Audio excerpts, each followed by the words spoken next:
At 7:17 a.m. on a quiet summer morning in 1908, the reality shattered, or at least that is how it felt to the few people living near the stony Tunguska River in remote Siberia. In a fraction of a second, an explosion 1,000 times more powerful than the bomb dropped on Hiroshima tore the sky apart.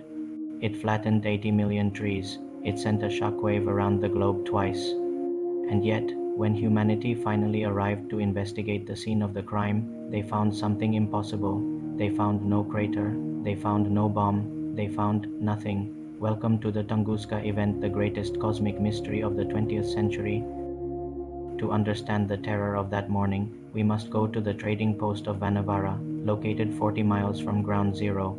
There, a local farmer named S.P. Semenov was sitting on his porch. He later gave one of the most chilling eyewitness accounts in history to a Russian mineralogist. Suddenly, in the north, the sky was split in two, and high above the forest, the whole northern part of the sky appeared covered with fire. Semenov wasn't just seeing light, he was feeling physics in action. At that moment there was a bang in the sky and a mighty crash. The crash was followed by a noise like stones falling from the sky, or of guns firing. The earth trembled. Semenov reported that the heat was so intense he felt as if his shirt was on fire. The shock wave that followed was strong enough to throw him from his porch, and he was the lucky one. He was 40 miles away. Closer to the blast zone, indigenous Evenki herders watched as their reindeer were incinerated in an instant, their tents blown away by a wind that felt like the breath of a god. They believed it was the visitation of Ogdi, a thunder god, cursing the land. The violence of the Tunguska event didn't stay in Siberia. The atmosphere itself had been assaulted. Seismic stations as far away as Washington, D.C. and Jakarta detected the tremors. The pressure waves circled the Earth, not once but twice. In the days following the blast, Europe experienced something terrifyingly beautiful. They called them the White Nights. In London, Stockholm, and Berlin, the night sky glowed with such luminosity that you could read a newspaper in the street at midnight without a lamp. The explosion had injected so much dust and ice into the upper atmosphere that it scattered sunlight around the curve of the Earth, but in the Siberian taiga there was only silence. The area of destruction covered 2,150 square kilometers, roughly the size of Tokyo. Within that zone, 80 million trees were lying on their sides, stripped of their branches, all pointing away from a single center. Yet, because of the political turmoil in Russia, wars, revolutions, and regime changes, it would take 19 years before anyone came to look. Then come Leonid Kulik, a mineralogist at the St. Petersburg Academy of Sciences. Kulik was a man obsessed. He was convinced that a massive iron meteorite had struck Siberia, a prize that would bring glory to Soviet science. In 1927, he finally led an expedition into the cauldron. It was a nightmare journey. They fought through mosquito swarms so thick they choked the men. They navigated swamps that threatened to swallow their horses. But as they neared the epicenter, they saw the devastation, miles of trees knocked flat. Kulik knew that at the center, the trees would lead him to the impact site, to the crater, to the meteorite. But when they reached the calculated ground zero, Kulik stopped cold. There was no crater, no giant hole in the ground, no piece of space rock. Instead, right at the center, the trees were still standing. They were stripped of bark and branches, looking like burnt telegraph poles, upright in a sea of fallen timber. It was a forensic paradox. How does a bomb go off, flatten a forest for miles, but leave the center standing and the ground unbroken?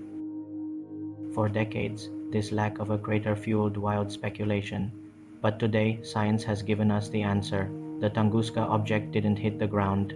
It was an airburst. Imagine a rock, roughly the size of a football stadium, screaming into our atmosphere at 33,000 miles per hour. The pressure in front of the rock becomes immense. The heat reaches tens of thousands of degrees. At an altitude of roughly 5 to 10 kilometers, the rock can no longer handle the stress. It doesn't just break. It vaporizes. The resulting explosion converts the kinetic energy of the rock into a blast wave. This explains the mystery of the standing trees. If you place a matchstick vertically and set off a firecracker directly above it, the stick won't fall over. The pressure pushes straight down, stripping the branches but leaving the trunk upright. We actually saw a smaller version of this in 2013 over Chelyabinsk, Russia. Dashcams captured a meteor exploding in the air, shattering windows across the city. Tunguska was Chelyabinsk's big brother, a stony asteroid, perhaps 50 to 80 meters wide, that gave up its life in the upper atmosphere to spare the Earth a direct impact. While the stony asteroid airburst is the prime suspect, it isn't the only file on the desk. For years, many scientists argued for the comet theory. Comets are mostly ice and dust. If a comet hit the atmosphere, it would vaporize completely, leaving no rocky debris behind. It neatly explains the clean crime scene. However, modern simulations suggest a comet would have disintegrated too high up to cause that specific pattern of damage.